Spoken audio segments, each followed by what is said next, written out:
Boa tarde. Em primeiro lugar, eu queria cumprimentar a todos e todas nós, né, por esse dia, nosso dia, né, um dia de comemoração, né, porque nós somos todas e todos, acho que guerreiros aí, né, frente a essa realidade bárbara e cruel que a gente está vivendo. Quero cumprimentar aqui a mesa, a Valéria, né, pela oportunidade de estar aqui junto, ao CRES Rio pela organização desse evento. Eu acho que é muito especial poder reunir tanta gente e com um espaço significativo para que cada um ou que quis, escrevesse o seu trabalho sobre o seu cotidiano, né? Eu acho que cada vez mais nós, assistentes sociais, precisamos produzir conhecimento, né? Sobretudo a partir da riqueza do nosso exercício de trabalho cotidiano. Parabéns ao CRES Rio e obrigada pelo convite, né? Eu não tenho a desenvoltura da Valéria para falar assim, sem seguir aqui o papel, então eu vou ler algumas coisas e falar outras, né? Espero que vocês tenham paciência para mais 45, 50 minutos. Como a Valéria disse, esse é um tema aparentemente simples, né? A gente, de fato, nós conversamos e falamos, nossa, mas parece que é uma coisa tão tranquila essa questão do sigilo, né? Na história da nossa profissão e tão claro no nosso código de ética e nas resoluções, enfim, no nosso projeto profissional. Mas, por outro lado, sabemos que realmente é um tema bastante complexo, não é? E é lá no nosso dia a dia, no nosso cotidiano, que as questões aparecem e muitas vezes a gente, mesmo com o código, com todas as resoluções, a gente fica meio perdido sem saber que rumo tomar. Pelo menos eu já passei por essa situação muitas vezes. Bem, para a gente conversar sobre esse tema, né, colocado aqui para o debate, aí, o exercício profissional e o significado ético-político do sigilo profissional, eu penso que é importante a gente começar por identificar a partir de que lugar cada um de nós, cada uma de nós pensamos e falamos quando a gente trata das condições de trabalho, né, nos dias de hoje, quando a gente trata do exercício profissional e do significado ético-político do sigilo profissional. De que lugar profissional, institucional, de que lugar político? Com base em qual perspectiva de sociedade? O que nos move a refletir sobre esse assunto?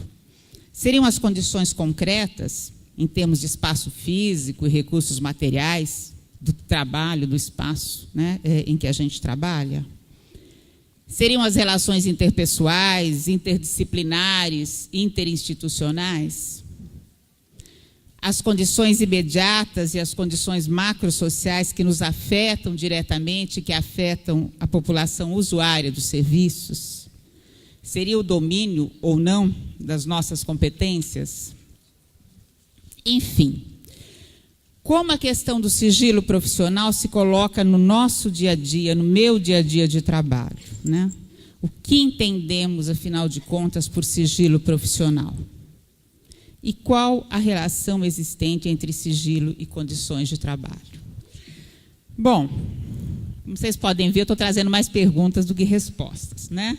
Acho que porque as respostas são construções coletivas, em que precisamos permanentemente nos organizar para buscá-las e efetivá-las, né? Eu começo aí por essas questões, porque foram elas que me moveram para tentar organizar as ideias que eu vou trazer aqui, que, aliás, não estão tão organizadas assim, vocês vão ver, tá? Eu vou tentar trazer, então, algumas ideias com base nas experiências pelas quais eu passei ao longo da minha trajetória de trabalho profissional diretamente com a população, experiências de pesquisa sobre o trabalho nesse cotidiano e sobre a realidade social da população com a qual a gente trabalha, e também uma experiência de militância, especialmente na organização política da categoria. Vamos então pensar sobre o trabalho na contemporaneidade, tratando mais concretamente desse nosso exercício de trabalho cotidiano, né? Que é atravessado pelas mais graves expressões da questão social, muitas delas hoje reveladoras da barbárie social que tem sido expressa na degradação humana. Um cotidiano que é permeado pela ampliação da criminalização da pobreza e pela judicialização de expressões da questão social. Um cotidiano que é permeado por relações profissionais e institucionais nem sempre sensíveis ao diálogo em prol do trabalho competente, enquanto competência técnica, ética e política. Um cotidiano no qual nós buscamos fazer valer um projeto profissional avançado em termos da construção e da defesa da democracia, da defesa dos direitos humanos e no seu interior dos direitos sociais e da liberdade, mas que se confronta com um tempo de precarização da formação profissional, de precarização estrutural das condições e das relações de trabalho, que vão impactar diretamente na consciência de classe e que reforça posições individualistas, intolerantes e banalizadoras da vida humana.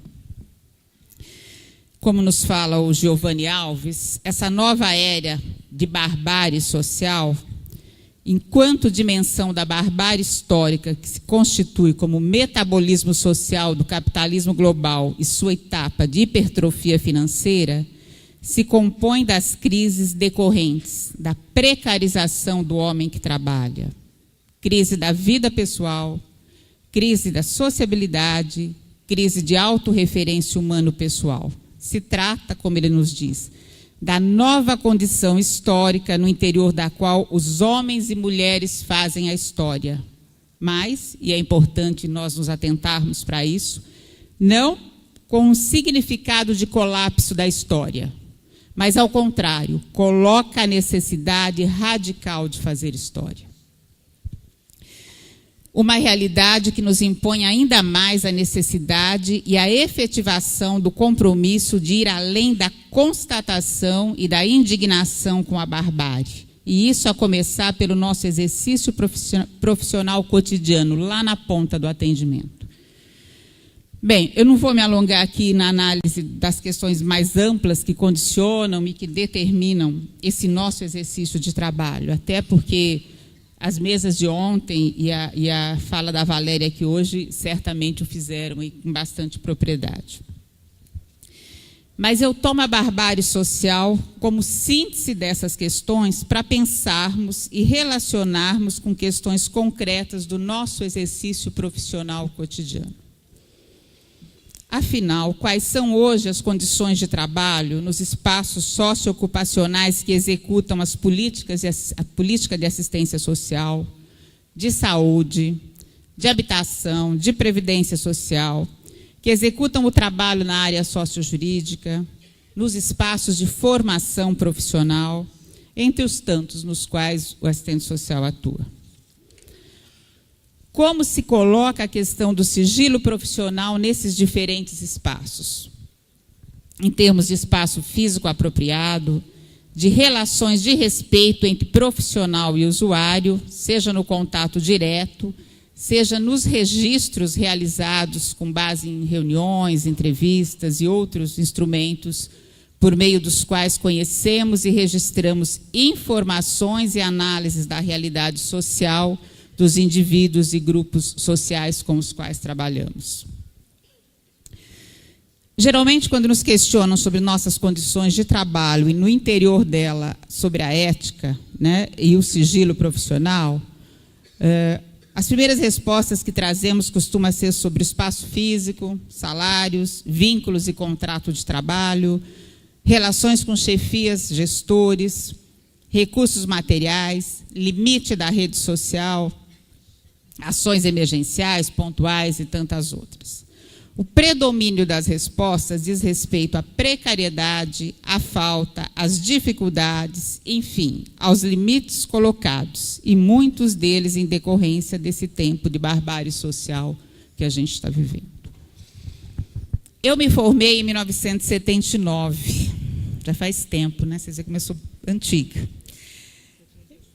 Em pleno ano do Congresso da Virada, e eu vivi nessas últimas décadas muitas das contradições e impasses postos no dia a dia do trabalho, pelas condições concretas de trabalho, confrontadas com a construção e a busca da consolidação do projeto profissional hegemônico, da construção e da consolidação do projeto profissional hegemônico hoje, do serviço social.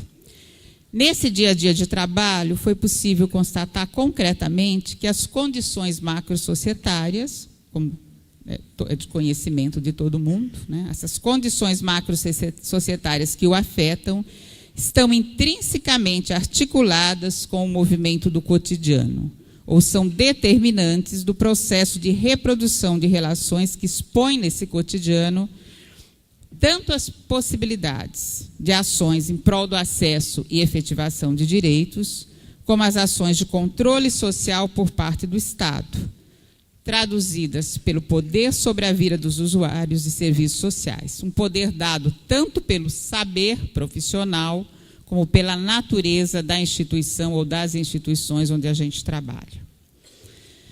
No interior desses processos de trabalho, dos quais participamos, uma das questões éticas que se coloca com alguma frequência é essa que nos trouxe aqui essa tarde para a gente conversar, é a questão do sigilo profissional. O dever de sigilo está colocado na própria Constituição Federal, que no inciso 10 do artigo 5º, estabelece que são invioláveis a intimidade, a vida privada, a honra e a imagem das pessoas, assegurado o direito de indenização pelo dano material ou moral decorrente de sua violação. O significado do sigilo profissional e as diretrizes sobre em que situações e como deve ser preservado estão claros no nosso Código de Ética Profissional, sobretudo no artigo 2, inciso D, que trata, enquanto um direito do assistente social, da inviolabilidade do local de trabalho e respectivos arquivos e documentação. No artigo 7º, inciso A, que fala sobre o direito do assistente social de dispor de condições de trabalho condignas, seja em entidade pública ou privada, de forma a garantir a qualidade do exercício profissional. E nos artigos 15 a 18, que dispõem em especial sobre o direito do assistente social de manter o sigilo, o qual protegerá o usuário em tudo aquilo que o assistente social tome conhecimento no exercício do trabalho. E aí, como a Valéria já colocou, com o objetivo de instituir condições e parâmetros normativos claros e objetivos, garantindo que o exercício profissional do assistente social possa ser executado de forma qualificada, ética e tecnicamente, o Conselho Federal vai emitir várias resoluções, dentre elas a resolução número 493 de 2006, que vai tratar das condições éticas e técnicas, mais especificamente, as condições éticas e técnicas do exercício profissional. Essa resolução, que não é novidade, acredito que para ninguém, né, mas acho que vale a pena a gente rememorar um pouco, ela, entre outros parâmetros, estabelece que o local de atendimento destinado ao assistente social deve ser dotado de espaço suficiente para abordagens individuais ou coletivas, conforme as características dos serviços prestados, e deve possuir e garantir as seguintes características físicas: iluminação adequada ao trabalho diurno e noturno, conforme a organização institucional. Recursos que garantam a privacidade do usuário naquilo que for revelado durante o processo de intervenção profissional. Ventilação adequada a atendimentos breves ou demorados e com portas fechadas. Espaço adequado para colocação de arquivos para adequada guarda de material técnico de caráter reservado.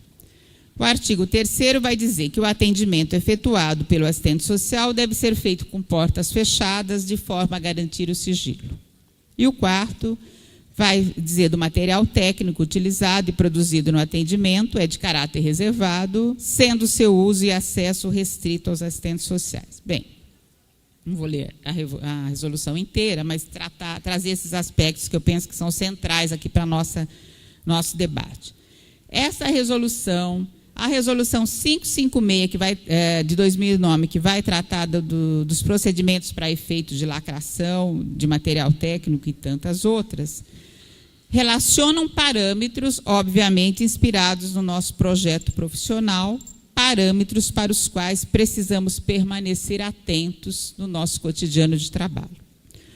O que não significa que devemos deixar de atender as pessoas se a sala não contar, por exemplo, com ar-condicionado, né? Estou exagerando um pouquinho, mas a gente tem que ter o bom senso também para saber em que situações, em que condições, de fato, é possível trabalhar respeitando o sigilo.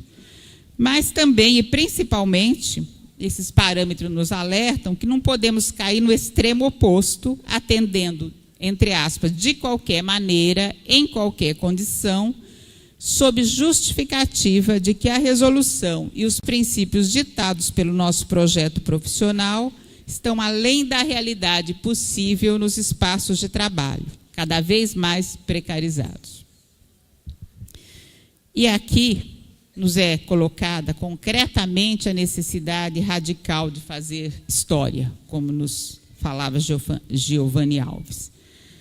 A professora Miriam Veras Batista, no alto dos seus 83 anos de vida, uma pessoa que passou por diversos momentos da história, que mudou, inclusive, radicalmente a sua visão de mundo e de sociedade nesse processo, ela nos ensina que a prática profissional cotidiana é um processo que envolve a operacionalização de demandas institucionais, demandas dos usuários e tomadas de decisões profissionais, né? Na prática profissional cotidiana, a instituição tem o monopólio do objeto e dos recursos institucionais. Ela, em princípio, define o significado objetivo do papel do profissional e a expectativa que existe em relação à sua prática. Por outro lado, é o modo particular, subjetivo, como o profissional elabora sua situação na instituição e constrói suas relações com o usuário, estabelecendo sua própria ordem de relevâncias que vai dar o sentido do seu trabalho. E esse sentido só não será limitado ao senso comum, à reiteração do já existente, se mantivermos inflexível nosso compromisso com a qualidade do serviço que realizamos. Mas uma inflexibilidade que só tem sentido e só avançará em conquista se tiver uma sólida base de sustentação teórica, técnica e política e ética. O que pressupõe, dentre outros, que a gente desenvolva permanente capacidade argumentativa, com consistência e com coerência em relação ao nosso projeto de profissão. Bem, embora tenha respaldo em leis e várias normativas, incluindo a própria Constituição Federal, o significado do sigilo é um aspecto que a gente sabe bastante polêmico, gerador de discussões, de dúvidas, decorrente, sobretudo, da possibilidade da sua quebra. Como nos fala a professora Lúcia Barroco, em quais situações a quebra do sigilo justifica-se? O Código de Ética Profissional, no artigo 18, dispõe que a quebra do sigilo só é admissível quando se tratar de situações cuja gravidade possa, envolvendo ou não fato delituoso, trazer prejuízos aos interesses do usuário, de terceiros e da coletividade. Analisando esse artigo, a professora Lúcia observa que o Código de Ética não tem, obviamente, não tem como prever todas as situações que justificariam a quebra do sigilo, e que cada caso deve ser avaliado de acordo com os pressupostos e valores do Código de Ética, sempre que possível, de maneira coletiva, por equipe interprofissional, quando possível, considerando que o sigilo é parte de todas as profissões liberais. A infração a esse direito e a essa obrigação do assistente social acontece quando o profissional, de maneira livre e consciente, como nos lembra a Silvia Terra, revela a terceiros, torna a público, de maneira verbal ou por escrito, informação de caráter íntimo e privado, confiada pelo usuário, sem sua autorização, causando dano a ele ou a uma coletividade. Informações, diga-se de passagem, muitas vezes até desnecessárias para a finalidade do trabalho realizado.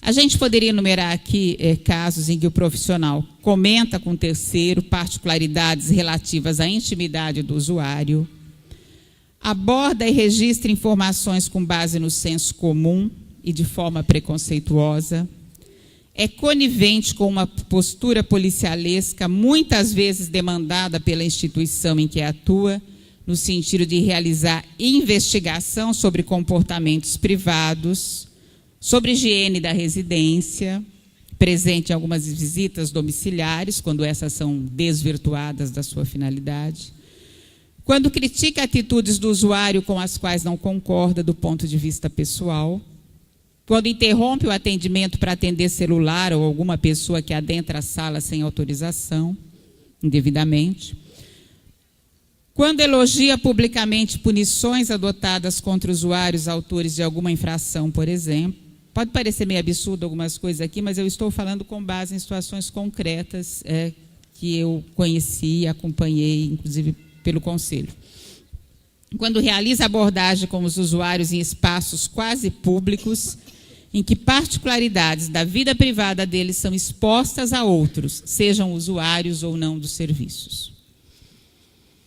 Se a gente buscar a definição de sigilo em dicionário da língua portuguesa, a gente vai localizar a palavra segredo como sinônimo. Se procurarmos por sigilo profissional, encontraremos definição afirmando que se trata de dever ético que impede a revelação de assuntos confidenciais ligados à profissão, e também como segredo profissional. O Charles, presidente do CRES Rio, tem feito algumas reflexões aí a respeito desse tema. Ele diz que a diferenciação entre segredo e sigilo pode não ser meramente semântica. Ele considera que existe diferença entre segredo e sigilo e que essa diferença parece não ser muito clara. E ele completa: ao nosso ver, ainda produz muita confusão aí no meio da categoria e entre aqueles que tentam interpretar o sentido do termo no Código de Ética Profissional e sua relação com o exercício profissional. Se eu estiver falando alguma coisa diferente das suas reflexões, você me corrige, viu, Charles? E ele observa também que é inerente a uma profissão como a nossa a tomada de conhecimento sobre a realidade social da população usuária. É óbvio, né? Senão, não teria sentido a nossa profissão. E esse conhecimento não pode ser tratado como segredo. Até porque esse conhecimento e sua explicação e análise é que darão base ao encaminhamento de ações consequentes em relação ao objeto da nossa ação profissional. Não é mesmo? Inspirados em estudos feitos pela Silvia Terra, que retoma aí o filósofo Hipócrates, ele lembra que esse filósofo se referia ao sigilo profissional como aquilo que eu tiver visto e ouvido no exercício da profissão que não seja preciso divulgar. Assim, continua, a questão central que nos é colocada é: diante de uma sociedade marcada por conflitos sociais, diante de requisições conservadoras que são postas às assistentes sociais no cotidiano das instituições, e diante de um posicionamento ético-político que intenta romper com práticas e concepções conservadoras visando a emancipação social, qual é ou quais são os critérios de definição do que é ou não preciso divulgar? E à luz aí dos princípios éticos, né, que norteiam o nosso Código de Ética, nas conclusões ele nos chama a atenção que o critério para definirmos o que é ou não sigiloso, isso é, o que cabe ou não divulgar, é essencialmente político. Não é? Eu concordo com essa afirmação, né? E tentando aí articular a dimensão ética, política e técnica da nossa ação profissional, eu quero trazer aqui algumas situações concretas relativas ao trabalho do assistente social para a gente avançar nessa reflexão sobre o exercício profissional, a ética e o significado ético-político do sigilo profissional, para a gente buscar uma maior clareza do que cabe ou não divulgar. As situações que eu vou expor aqui, elas ilustram alguns recortes da realidade cotidiana de trabalho e vão trazer aí alguns elementos concretos para a gente pensar um pouco mais sobre alguns pontos que eu penso que nos interessam aqui. As condições concretas de trabalho, no que se refere às instalações físicas e materiais dos locais de atendimento e até onde, entre aspas, negociar o uso ou não desses espaços.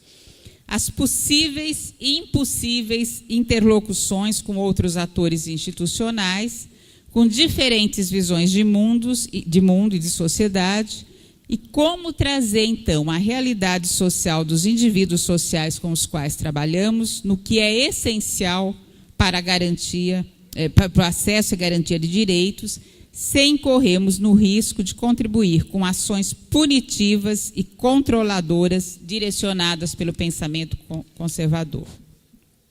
Também trazer algumas situações que trazem a questão do significado do sigilo, na perspectiva aí dos princípios profissionais do que caberia revelar, por meio da interlocução direta com outros sujeitos institucionais e da comunicação indireta, né? Por meio de registros e informes, relatórios, laudos, pareceres. E articulados às demais, a direção social dada pelo no uso do poder saber profissional e institucional e com base em que qualidade de trabalho.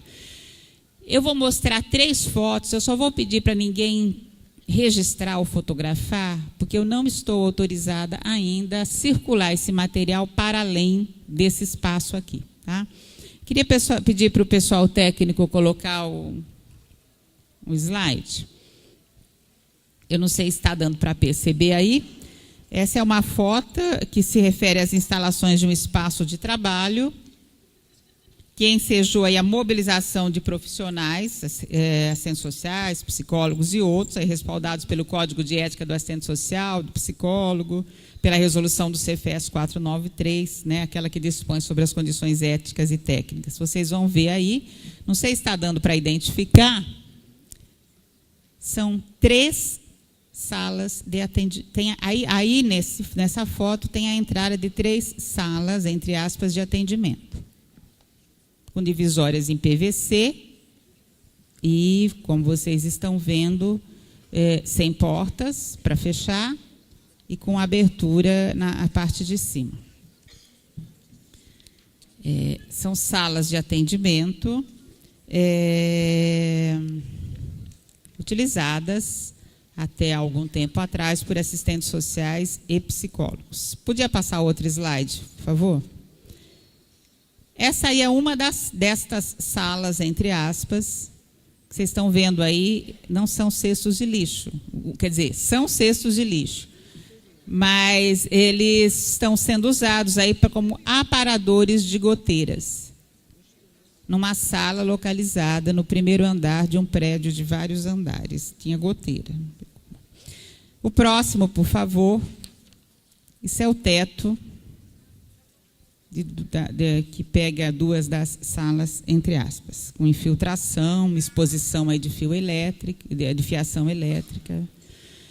Bem, pode apagar o slide, por favor, desligar. Acho que não é preciso dizer que se trata de condições indignas aí de trabalho, né, e de desrespeito aí, tanto aos profissionais e de desrespeito aos usuários.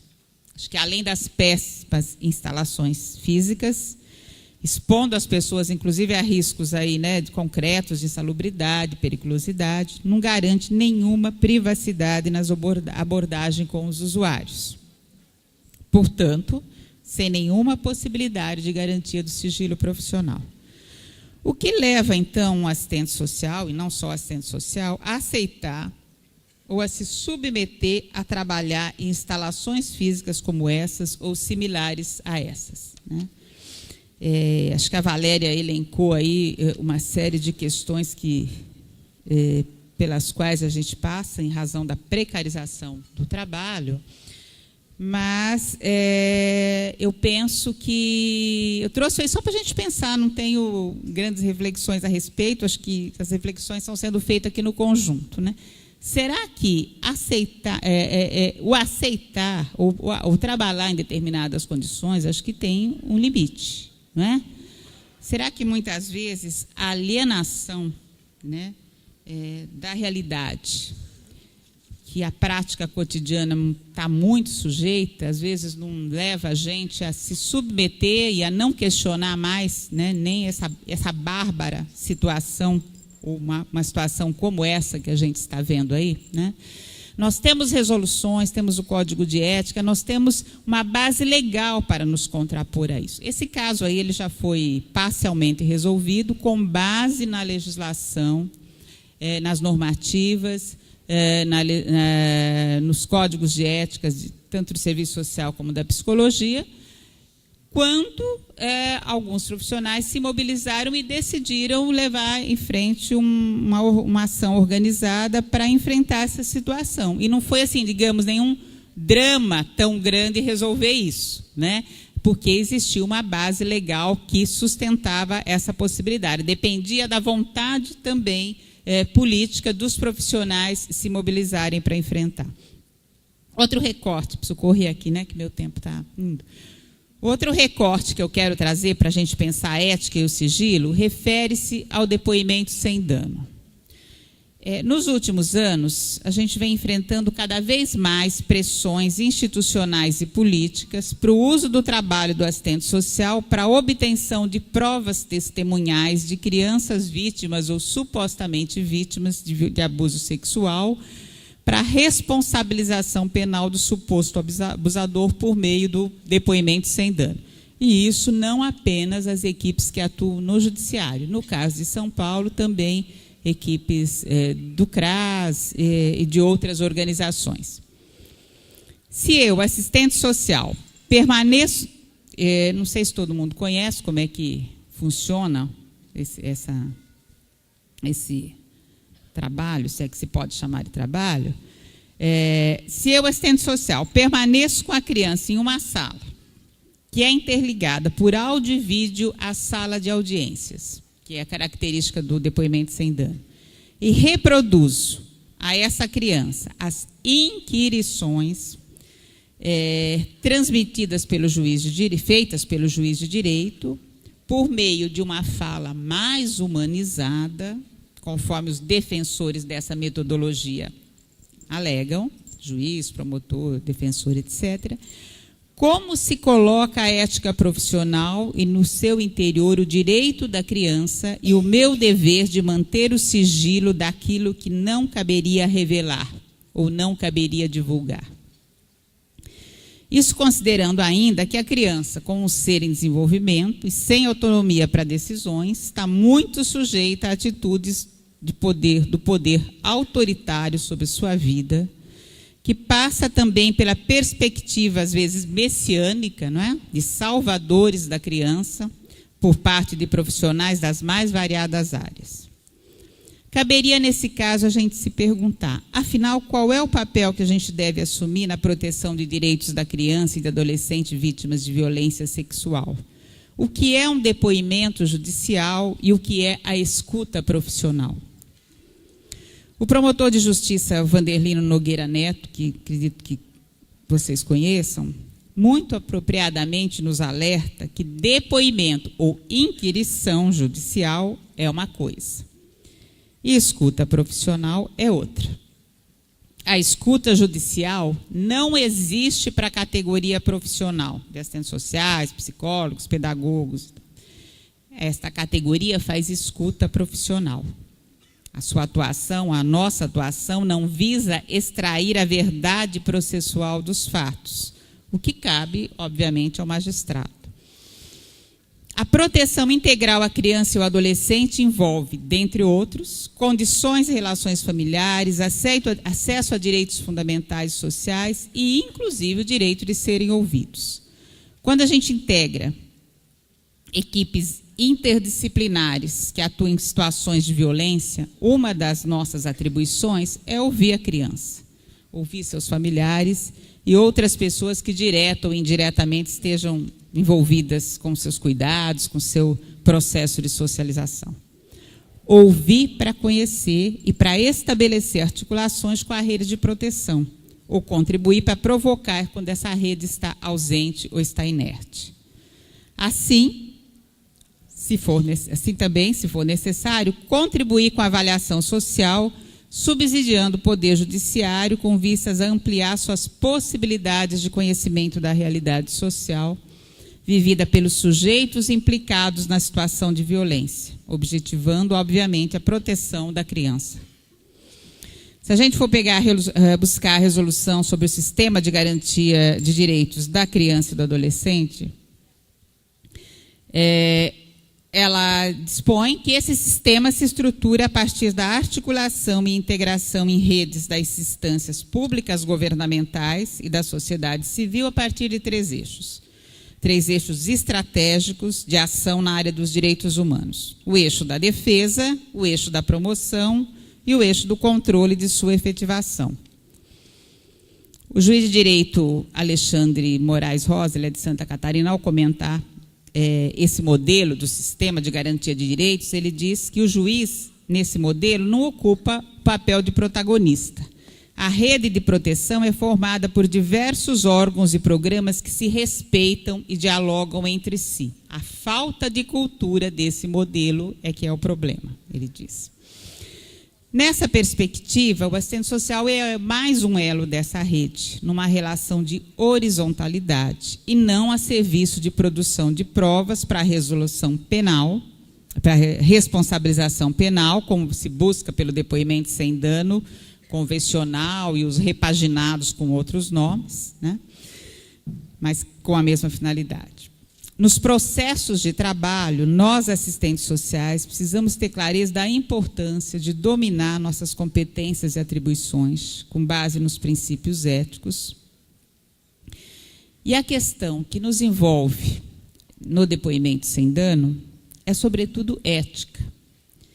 É de liberação ética de cada um, de cada uma, o que está disposto a afirmar e afirmar frente aos outros e frente aos demais, como nos diz uma colega argentina avaliando a situação de lá semelhante.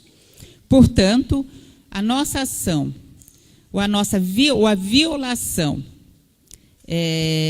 de sigilo, que está implícito no depoimento sem dano, né, cabe a gente decidir, né, que ética profissional nós queremos colocar em prática.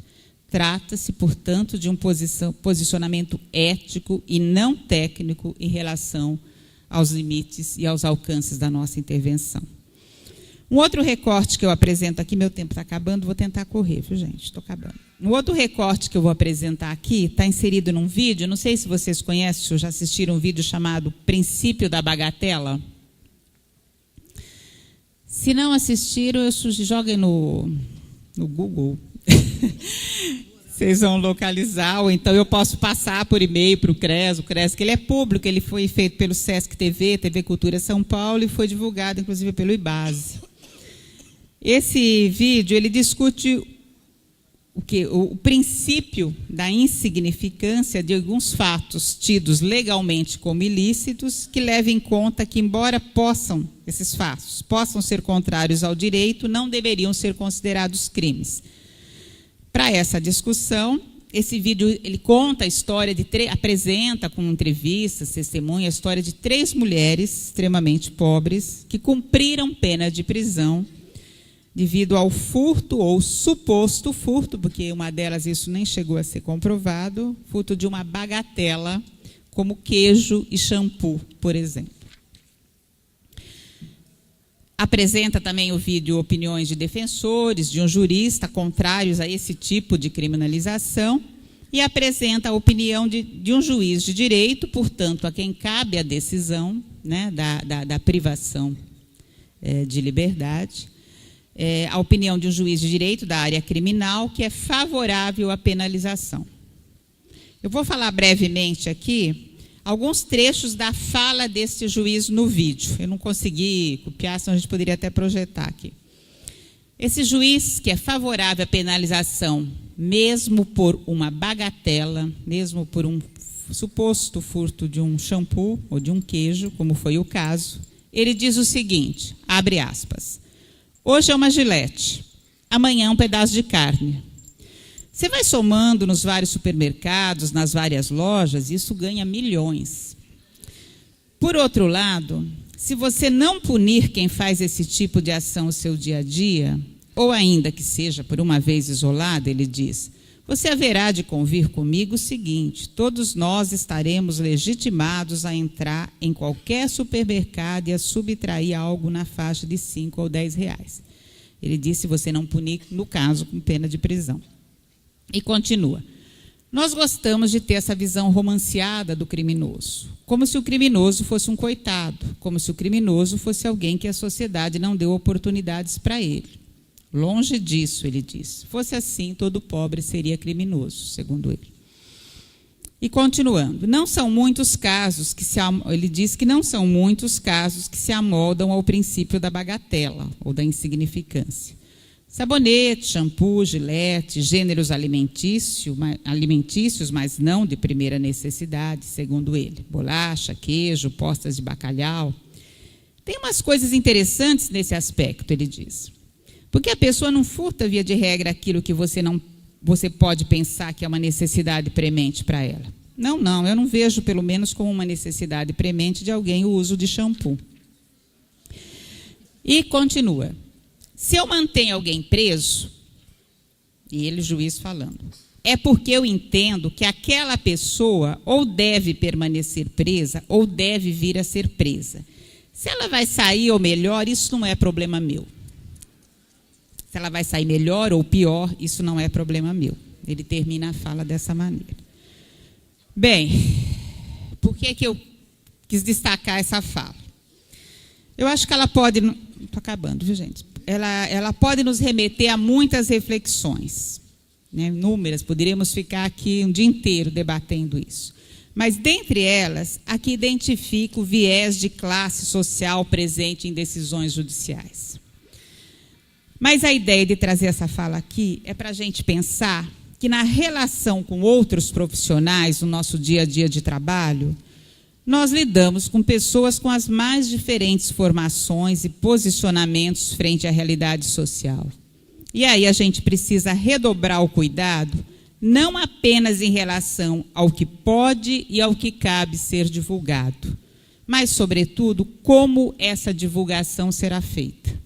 Assim, que tipo de informação e análise cabe num relatório, num laudo, quando o interlocutor, a quem pode caber a decisão final sobre o futuro do indivíduo, e às vezes até sobre o acesso ou não a um, entre aspas, benefício social, no caso, né, a quem pode caber a decisão, inclusive tendo a prerrogativa de definir pena de prisão ou manutenção da pena de prisão, que tipo de informação e análise cabe num relatório ou no laudo quando esse interlocutor tem uma visão de mundo e de sociedade frontalmente contrária aos princípios que norteiam a ética profissional do assistente social? Isso exige a necessidade de termos clareza a respeito de qual é a finalidade da nossa profissão. Permanentemente nós precisamos ter essa clareza. Qual é a direção social que a gente imprime a ela? A clareza da intencionalidade é essencial a qualquer ação que a gente realize. Se nossa profissão tem como norte, nos limites, né, do sistema político-econômico em que a gente vive, nem estou falando para além dele, por enquanto. Se a profissão tem como norte a ação na direção do acesso, garantir consolidação de direitos, que conteúdos são necessários abordar na relação individual e coletiva com usuários, e no registro dessas informações enquanto subsídios para alguma ação ou medida que contribua, de fato, com o acesso a direitos. Registro que, em muitas situações, vai dar continuidade à nossa intervenção. chegando ao conhecimento de outros profissionais, gestores, magistrados, defensores, nem todos, evidentemente, com a mesma visão de mundo e norteado pelos mesmos princípios valorativos do assistente social que emite a mensagem. Se, como assistente social, eu conheço e analiso a realidade social de uma pessoa que foi detida por furto ou suposto furto de uma bagatela, por exemplo, como mostra o vídeo que eu comentei, e esse registro pode servir de subsídio para a decisão a ser tomada por um profissional com visão norteada pela extrema positividade da lei, que é conservador e vinculada à perspectiva de uma sociedade desigual, como esse exemplo que a gente viu, que tipo de informação cabe registrar? Eu penso que, primeiramente, é necessário que o indivíduo social, né, envolvido na abordagem que a gente realiza, necessita, obviamente, estou falando óbvio aqui, ser devidamente esclarecido da finalidade do trabalho que estamos realizando. E nós precisamos ter clareza a respeito de quais conteúdos realmente precisam ser abordados nas abordagens individuais ou grupais e nos registros, como um viés estratégico para o acesso e garantia de direitos.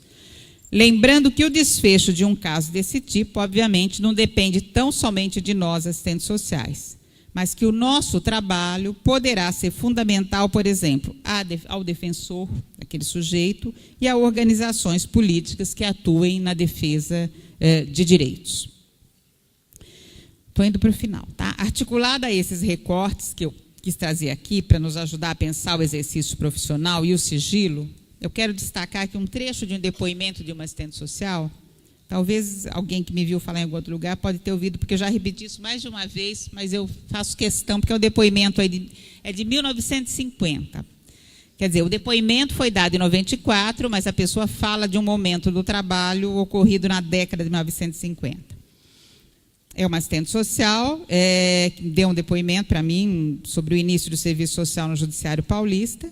E quando ela, ao falar sobre o relatório social e refletir sobre o poder inerente ao trabalho profissional no cotidiano, materializado, nesse caso, em relatório, ela afirmou: nós tínhamos o direito, eu digo, de vida ou morte. Se você pegar os processos daquela época, vai ver que eram relatórios grandes, até meio chatos para ler. Não chatos porque eram muito bem feitos, mas eram relatórios grandes, bons. Dava um medo danado. O medo era uma das discussões que a gente vivia tendo. Gente, ela disse para mim, veja a responsabilidade, ela disse que esse era o diálogo, né? Então, entre o grupo de profissionais. Gente, veja a responsabilidade que a gente está tendo. Porque o juiz vê o que se escreve no final e põe de acordo. Então, os casos não iam imediatamente para o juiz, eram muito bem estudados pela chefia e refeitos se algum aspecto não estivesse muito bem claro para justificar a medida final. Quer dizer, é um outro lado, né, do registro, quando o nosso registro, dependendo de como a gente se posiciona política, ética e tecnicamente, a gente pode contribuir, tanto para garantir um direito, como às vezes, me desculpa o termo, para ferrar a vida da pessoa. Essa fala, embora ela é referida a um tempo em que o projeto profissional do serviço social não questionava o sistema de exploração social dominante, eu acho que ela me parece muito significativa sobre como o poder dado pelo saber profissional, um saber especializado, afinal a gente tem no mínimo, ou deveria ter, né, no mínimo 4 anos de graduação, estudando para a gente poder ser um profissional especializado numa determinada área. Então, um poder dado pelo saber profissional e pela posição ocupada no espaço institucional, se fazia e continua se fazendo presente no nosso dia de trabalho. Não tem como a gente fugir disso. Ao ouvir um indivíduo ou um grupo social, nosso grande desafio é manter esse saber-poder permanentemente articulado com os princípios éticos que norteiam nossa profissão nos dias de hoje. Isso inclui tanto a capacidade de escuta como a capacidade de registro, devidamente fundamentado em sintonia com a finalidade do trabalho. O que entendemos e como lidamos com o sigilo nesse trabalho cotidiano está intrinsecamente articulado à postura política que assumimos no direcionamento da nossa ação profissional. Uma postura, repito, que exige o domínio do conhecimento inerente ao nosso projeto profissional e o compromisso ético com a qualidade dos serviços prestados, norteado pelos princípios valorativos da democracia, da justiça social, da defesa dos direitos humanos e da liberdade como valor central. Ao comentar a exigência de uma nova postura ética em novos valores e referenciais teóricos fundados na teoria social crítica marxiana posta pelo atual projeto ético-político de serviço social, a professora Lúcia Barroco nos ensina que uma ética profissional demanda posicionamentos orientados por valores e por referenciais teóricos e que ela se viabiliza especialmente na formação e no exercício profissional, nas ações políticas da categoria e em sua compreensão teórica.